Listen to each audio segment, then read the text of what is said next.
ที่นี่หนึ่งเดียวในโรงเรียนสปป.ลาวที่นี่ PBIS ปริญญาทิพย์ British International School นะฮะเป็นโรงเรียนนานาชาติของสปป.ลาวนะครับได้โปรแกรมอะไรบางอย่างนะฮะเพื่อให้นักเรียนทุกคนได้เข้ามาเรียนที่นี่แล้วเนี่ยไปต่อที่ต่างประเทศอยากเป็นโรงเรียนที่ให้นักเรียนมีความสุขนั้นบ่แม่นความกดดันความสุขนั้นเป็นการที่มีทางเลือกและการที่คุณเรียนมอบทางเลือกนั้นซัพพอร์ตสนับสนุนให้เด็กน้อยได้ภูมิใจในสิ่งที่เขาเจ้าเป็นโดยที่ก็ต้องกดดันเกินไปแทนที่จะไปเรียนอยู่ที่เมืองนอกเรียนอยู่ที่นี่แล้วก็เรียนอยู่ตรงชั้นมัธยมนี่แหละแม่สิ่งหนึ่งที่เขารู้สึกแม่นเขานำเอาหลักสูตรของประเทศอังกฤษบินไปประเทศอังกฤษเพื่อนำมาให้กับนักเรียนลาวที่โรงเรียนปริญญาทิพย์เอาวิชาของทางด้านมหาวิทยาลัยดีๆ60ประเทศทั่วโลกนะครับเอาเข้ามาเรียนก่อนที่จะจบมัธยมด้วยซ้ำไปนักเรียนจบจากปริญญาทิพย์แล้วมั่นใจแน่นอนว่าสามารถโบยบินไปมหาลัยระดับโลกได้อันนี้เป็นสิ่งที่พวกเขาภูมิใจที่นี่โรงเรียนนานาชาติปัญญาทิพย์นะครับเราจะไปถามกันครับว่าโปรแกรม NCUK เนี่ยคืออะไรครับวันนี้ผมมาเจอแล้วคุณแม่นักบริหารเลยนะครับผมอยากจะมาถามเลยนะฮะว่า NCUK เนี่ยโปรแกรมอันนี้เป็นโปรแกรมครั้งแรกและครั้งทำอีกเลยของสปป.ลาวที่ได้มาเนี่ยมีประโยชน์กับนักเรียนยังไงครับโดยที่จริงแล้วพวกเขาก็ศึกษาเป็นเวลา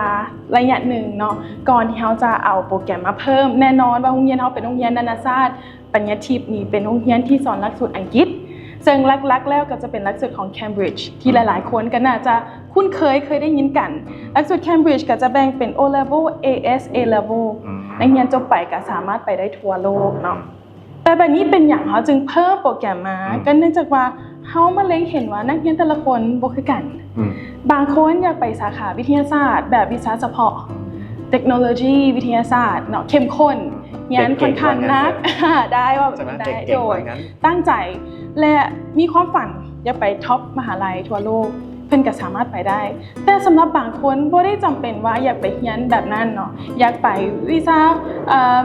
ธุรกิจบริหารธุรกิจทั่วไปหรือว่ามาร์เก็ตติ้งเดี๋ยวนี้ก็เป็นสิ่งที่หลายคนมักในด้านของการตลาดแบบนี้ตัวอย่างเนาะเพิ่นก็สามารถเรียน NCUK ปีเกี่ยมเท่าเทียมกับปีเกี่ยมแล้วก็ไปต่างประเทศได้คือกันซึ่ง NCUK นี่ห้องรับทั่วโลกเช่นเดียวกันถือว่าผ่านมาตรฐานสากลระดับโลกไปได้ทั้งออสเตรเลียนิวซีแลนด์แคนาดาอังกฤษและหลายๆประเทศแล้วแตกต่างกันจาก Cambridge ยังไงโดยการแมนที่จริงแล้วหลักสูตรตัวนี้มันห้องหับจากมหาลัยไปแล้ว60กว่ามหาลัย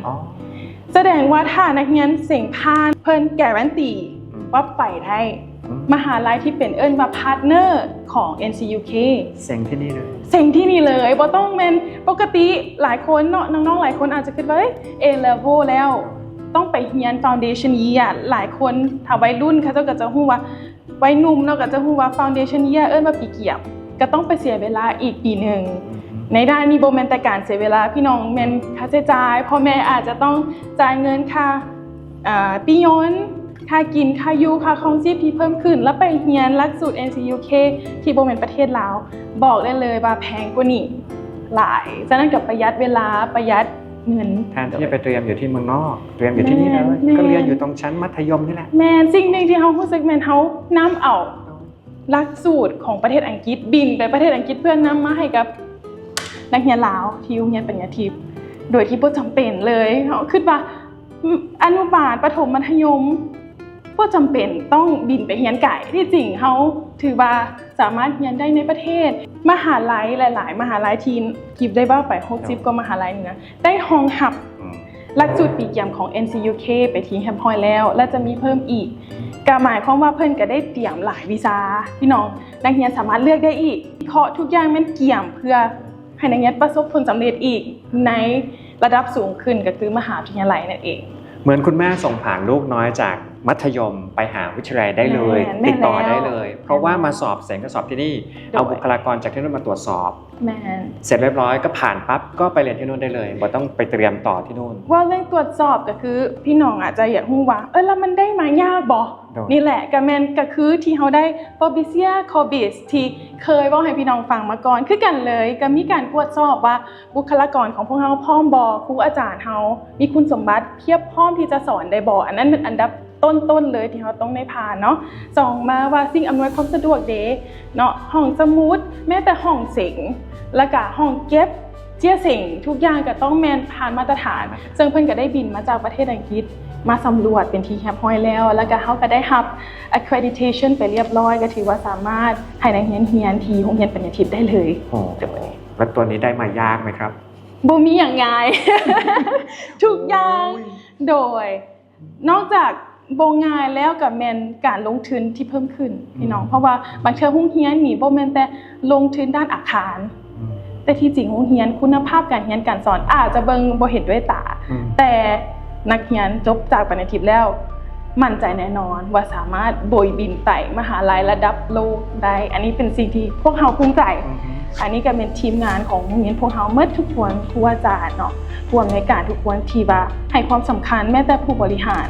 ว่าเฮามีความรับผิดชอบต่อนักเรียนนี้สิ่งที่เฮาสามารถที่จะพัฒนาได้เติมอีกเฮาก็ยอมลงทุนอีกใช้เวลาในการเนาะค้นคว้าแล้วก็ไปเอามาเดินทางไปประเทศอังกฤษคำถามอีกคำถามหนึ่งอยากจะถามว่าแล้วจะมั่นใจได้ยังไงครับว่าเด็กจบไปจากที่นี่แล้วเนี่ยจะมีอนาคตที่ดีมีโอกาสที่ดีมากขึ้นด้วยหลักสูตรที่แข็งอีกก็แม่น A-Level NCUK A-Level แม่นหยังแม่นที่เฮามีมาโดนแล้วเนาะสำหรับนักเรียนที่มักในด้านวิชาเฉพาะที่บ่ง่าย A-Level บ่ง่ายหลายๆคนที่เรียนก็จะฮู้ต้องเรียนหนักเสาร์อาทิตย์อาจจะต้องใช้เวลาเรียนเซ็งกับบ่ง่ายได้คะแนนดีกับบ่ง่ายแต่นักเรียนเฮาก็มีหลายคนที่ประสบผลสำเร็จได้ทุนไปเรียนต่างประเทศก็หลายแต่ NCUK แบบนี้ก็จะเป็นคล้ายๆว่าหลักสูตรที่มีการผสมผสานระหว่างการสอบเสิ่งกับ practical หลายขึ้นมีการลงเฮ็ดตัวจริงหลายเฮ็ดให้มันรู้สึกว่าอาจจะง่ายกว่า A-Level ไปหน่อยนึงแต่ก็ยังสามารถไปมหาลัยระดับโลกได้คือกันอย่างเช่น Manchester University Reading University Top ที่หลายคนนักเรียนเฮาอยากไปก็ไปได้โดยแล้วตัว B-Tech ตัวที่3ก็แม่นถ้าสมมุติบ่สนใจอีหยังที่กิฟเว้าขึ้นมาหั่นก็สามารถที่จะไปเรียนในด้านของภาษาอังกฤษเอิ้นว่า vocational ก็คือในด้านของ travel tourism การท่องเที่ยวธุรกิจทั่วไปก็แฮงจะบ่ต้องเสี่ยงเลยก็จะเป็น course work หรือว่าเฮ็ดwork course work เขียน essay อย่างต่างๆโดยที่บ่ต้องเสี่ยงก็แฮงอำนวยความสะดวกสบายให้นักเรียนและเป็นทางเลือกว่าคือเฮาเนาะเฮามีลูกเองคิดว่าผู้ปกครองหลายคนก็อยากให้ลูกมีความสุขและเป็นได้ดังที่ใจเขาอยากเป็นบางคนลูกเฮามักได้บ้านอยากเป็นนักกีฬาก็บ่ได้จำเป็นต้องเป็นหมอและเฮาเลยคิดว่าตามสโลแกนโรงเรียน Become the best that you can be ให้เจ้าเป็นดังที่เจ้าอยากเป็นนั่นโรงเรียนเฮากำลังเฮ็ดสิ่งที่เฮาว้าวตั้งแต่ต้น23ปีที่ผ่านมาอยากเป็นโรงเรียนที่ให้นักเรียนมีความสุขความสุขนั้นบ่แม่นความกดดันความสุขนั้นเป็นการที่มีทางเลือกและการที่โรงเรียนมอบทางเลือกนั้นซัพพอร์ตสนับสนุนให้เด็กน้อยได้ภูมิใจในสิ่งที่เขาเจ้าเป็นโดยที่บ่ต้องกดดันจนเกินไป